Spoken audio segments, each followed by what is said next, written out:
Member of পার্লামেন্টের যে দায়িত্ব, যে কাজ, এই কাজগুলো আসলে তারা বোঝেন না।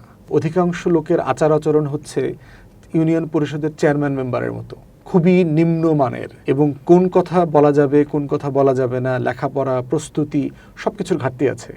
দেখেন, প্রথম সপ্তাহে সংসদের ব্যাপারে যে মানুষের আগ্রহ ছিল, আপনি দেখেন এখন কিন্তু সংসদ কেউ দেখছে না। সংসদের ব্যাপারে আগ্রহ কমে গেছে, কারণ সরকারি দল, বিরোধী দল সবাই, সংসদ সদস্যরা মোটামুটি মোটা দাগে জাতিকে হতাশ করেছে। বরিশাল 3 থেকে এবার নির্বাচনে অংশগ্রহণ করলেন, সেখানে দেখলাম যে আপনার উপর একটা হামলার মতো ঘটনা হয়েছিল এবং আপনি যেহেতু জয়যুক্ত হয়ে আসতে পারেননি, সংসদে ফজলুর রহমান এবং পার্থের বক্তব্যের বিষয়ে সংসদের বাইরে আপনার কিছু বলার আছে কিনা? একটা জিনিস হচ্ছে যে বাংলাদেশের পুরো গত 5.5 দশকে সংসদে যারা নির্বাচিত হয়ে গেছেন তাদের অধিকাংশই আসলে সংসদ সদস্য হওয়ার যোগ্য না। যোগ্য না এই সেন্সে যে মেম্বার অফ পার্লামেন্টের যে দায়িত্ব, যে কাজ, এই কাজগুলো আসলে তারা বোঝেন না। তারা বোঝার টাইপের রাজনীতি কোনোদিন করেন নাই। না করার কারণে যেটা হয়েছে, অধিকাংশ লোকের আচার আচরণ হচ্ছে ইউনিয়ন পরিষদের চেয়ারম্যান মেম্বারের মতো, খুবই নিম্নমানের, এবং কোন কথা বলা যাবে কোন কথা বলা যাবে না, লেখাপড়া, প্রস্তুতি, সব কিছুর ঘাটতি আছে। এবং সকল দলে, এই যে এখন সরকারি দল, বিরোধী দল, সবার পারফরমেন্সে কিন্তু আমরা অসন্তুষ্ট।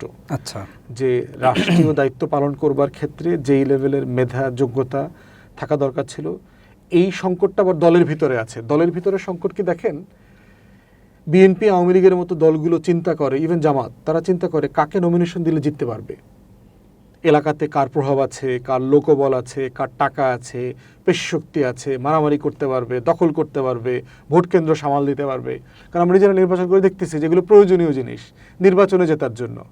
এখন যিনি অনেক যোগ্য, অনেক আইন বোঝেন, লেখাপড়া করেন, বুঝেন, তার জন্য তো আবার এই টাকার কম্পিটিশন, মাসলের কম্পিটিশনে যাওয়া মুশকিল। তাহলে যিনি জয়ী হতে পারবেন তিনি ভালো এমপি হওয়ার মতো না, যোগ্য না। আবার যিনি এমপি হওয়ার মতো যোগ্য, তিনি আবার ওই তৃণমূলের যে ভঙ্গুর, পচে যাওয়া রাজনীতি, ওই রাজনীতির সাথে আবার নিজে সমন্বয় করে জিতে আসতে পারবেন না।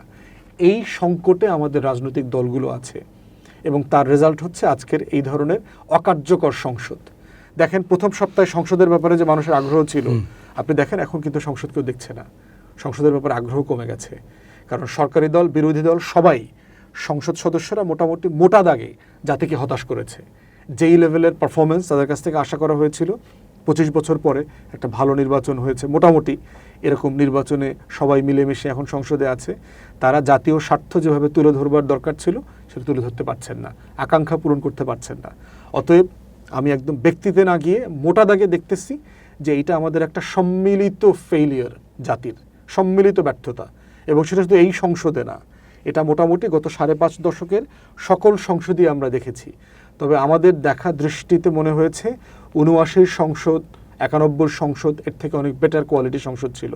সেখানে অনেক বেশি মানসম্পন্ন মানুষ ছিলেন, অনেক যোগ্য এমপি মন্ত্রীরা ছিলেন, অনেক যোগ্য বিরোধী দলীয় নেতারা ছিলেন, বিরোধী দলীয় সংসদ সদস্যরা ছিলেন। তো সেই জায়গা থেকে আমাদের মান অনেক কমে গেছে, এবং এইটা আমাদেরকে অ্যাড্রেস করতে হবে। তা না হলে যেটা হবে, এই রাষ্ট্রের কাঠামো সংস্কার করবার জন্য যে মেধা দরকার, যে ধরনের মেধাবী মানুষদেরকে দরকার, তাদেরকে ছাড়া আপনি রাষ্ট্র তৈরি করতে পারবেন না। ইউনিয়ন পরিষদের চেয়ারম্যানকে দিয়ে এমপির কাজ আপনি করাইতে পারবেন না। গুন্ডামি করানো যাবে, এমপির কাজ করাইতে পারবেন না।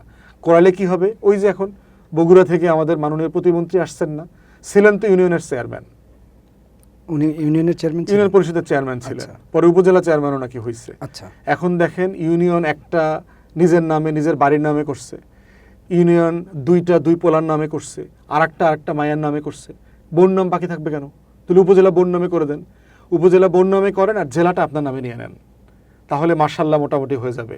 বিএনপি নেতাদেরকে বলবো, সবাই যার যার আসনের সব গ্রাম গঞ্জ, ইউনিয়ন, জেলা, উপজেলার নাম সব আপনাদের বাপদাদার নামে পরিবর্তন করে ফেলেন। এরপরে বাংলাদেশের নাম বদলায় দিবেন।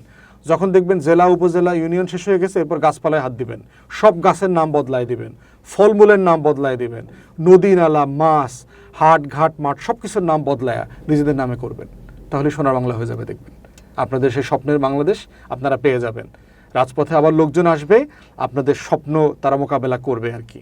আপনারা কোন একাদশে খেলবেন সেটা আপনারা ডিসাইড করবেন আর কি।